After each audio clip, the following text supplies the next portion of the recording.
Eu só... Nós já sabemos, Itachi. Itachi, me prometa uma coisa. Quero que cuide bem do Sasuke. Eu prometo.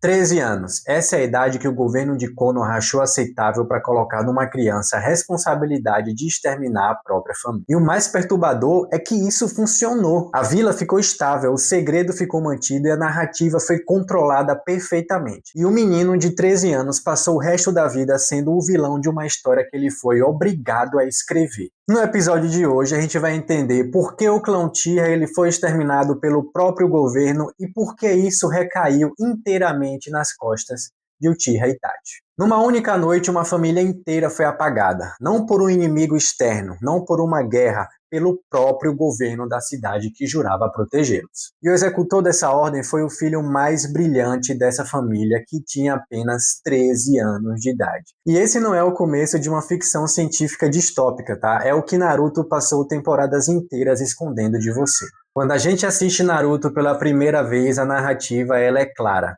Uchiha Itachi matou o clã dele, e ele é o vilão, é o irmão que destruiu exatamente tudo, é o trauma que define o Sasuke por anos inteiros. E a gente aceita isso, porque é o que a história ela apresenta pra gente. Mas tem uma pergunta que o anime demora muito tempo para fazer, e quando finalmente faz, muda tudo que veio antes. Por que que um menino de 13 anos, considerado um gênio, que poderia simplesmente ter fugido, que poderia ter recusado a essa imposição, e que tinha poder suficiente para resistir a isso? Por que que esse menino obedeceu uma ordem de exterminar sua própria família? E a gente sabe que o clã Uchiha ele sempre foi diferente. Grupos que mantêm uma identidade própria dentro de uma estrutura de poder maior são sistematicamente marginalizados, não porque eles fizeram algo de errado, né? Mas porque a possibilidade de que possam fazer é suficiente para justificar esse controle. E a Vila da Folha fez exatamente isso com o clã Uchiha por anos. Mas ela fez de forma mais devagar, ela foi lá cozinhando de forma metódica, com elegância de quem sabe que se fizer rápido demais, as pessoas percebem. Então, vamos aos fatos. O clã Uchiha progressivamente foi marginalizado, e daí eles começam a planejar um golpe. Não porque eles eram maus, tá? Porque chegaram num ponto onde a escolha era agir ou continuar sendo sufocado até desaparecer do mapa. E aí o que acontece? Os líderes de Konoha descobrem o plano. E aqui começa a parte mais perturbadora de toda essa história. Em vez de negociar, em vez de abrir um diálogo, em vez de perguntar o que criou essa situação que levou ao golpe, eles tomam uma decisão, uma eliminação preventiva. E quem recebe essa missão? Justamente ele, Uchiha Itachi, filho do próprio clã, agente duplo que estava infiltrado nas forças de Konoha, um membro mais brilhante da família e o que mais acreditava na possibilidade de paz entre o clã e a própria Vila da Folha. A lógica dos líderes era cínica e calculada. Se o menino eliminasse o clã, viraria Marte, viraria símbolo de resistência, geraria consequências políticas. Mas se o próprio filho fizesse, se um Uchiha matasse os próprios Uchiha, a narrativa poderia ser controlada,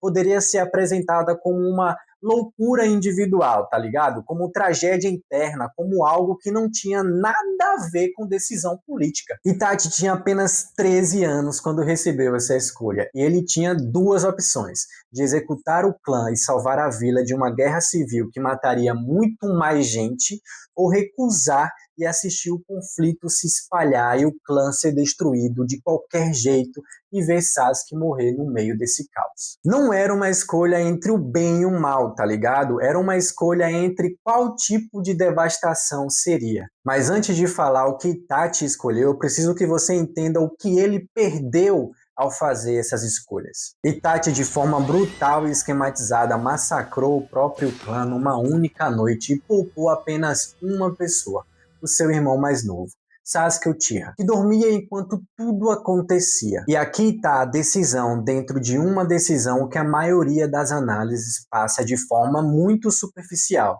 Itachi ele não só poupou o Sasuke, Ele construiu uma narrativa específica para proteger o irmão de uma verdade que destruiria qualquer criança. Que o governo da vila que o pai servia, que o sistema que a família acreditava havia ordenado a morte de todos eles. Se o Sasuke soubesse disso, o ódio seria direcionado a Konoha. E Konoha, percebendo a ameaça, eliminaria o Sasuke também.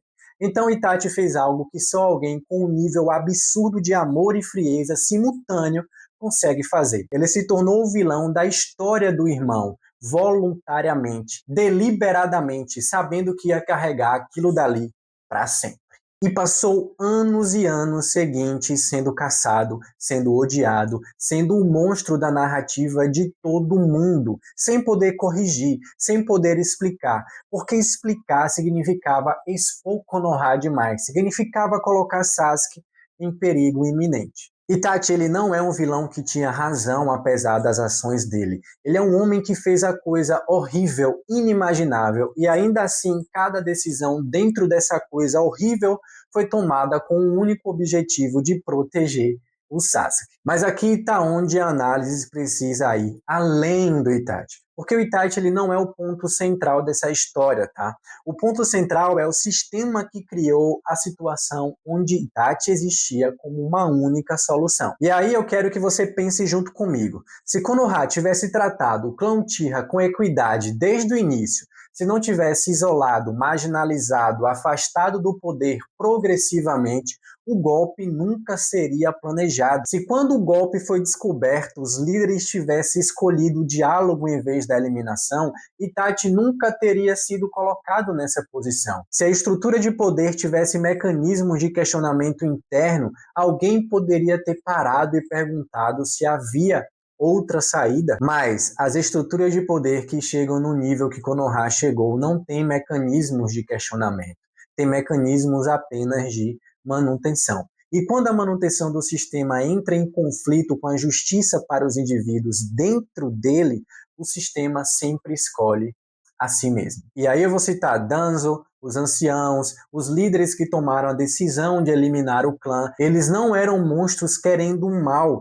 eles eram pessoas convencidas de que o que faziam era totalmente necessário, que o bem maior justificava, tá ligado? Que a estabilidade da vila valia o preço que o clã Uchiha pagou. E essa convicção, essa certeza de que os fins justificam os meios quando você é quem define o fim, é o padrão mais perigoso que existe em qualquer estrutura de poder. E agora eu quero sair de Konoha por apenas um segundo para a gente fazer uma alusão à nossa realidade, porque o que eu acabei de escrever não é uma história de anime, é um padrão que se repete dentro da história da humanidade também. E aqui eu estou explicando a todo momento que grupos marginalizados dentro de estruturas de poderes maior, dentro de um isolamento progressivo, de uma estigmatização, de uma acumulação de ressentimento, de um planejamento de resistência, tem uma resposta desproporcional do sistema. Tem uma narrativa controlada para proteger a própria estrutura.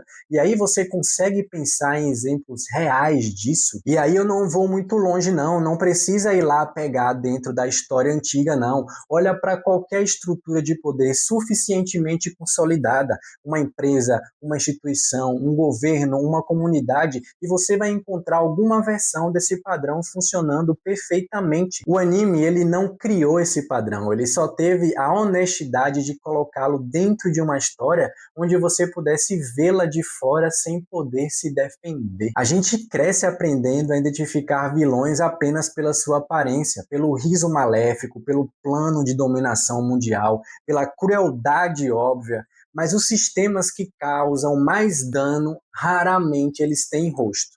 Raramente tem intenção explícita de fazer o mal. Raramente se reconhece como o próprio problema. O que criou o massacre do clã Uchiha não foi a maldade, foi a burocracia, foi o medo institucional, foi a lógica de preservação de um sistema que havia perdido a capacidade de se questionar.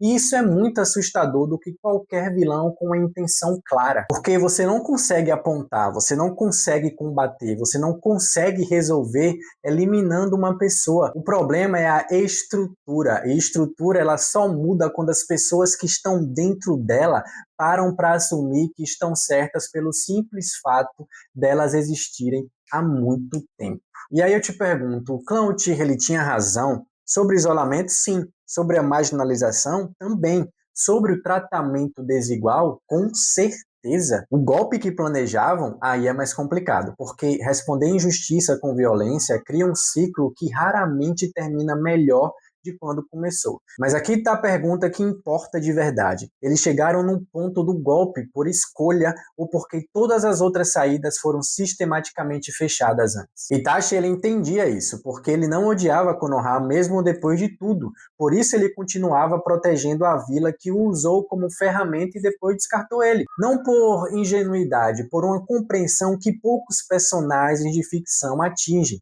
E os sistemas são construídos por pessoas.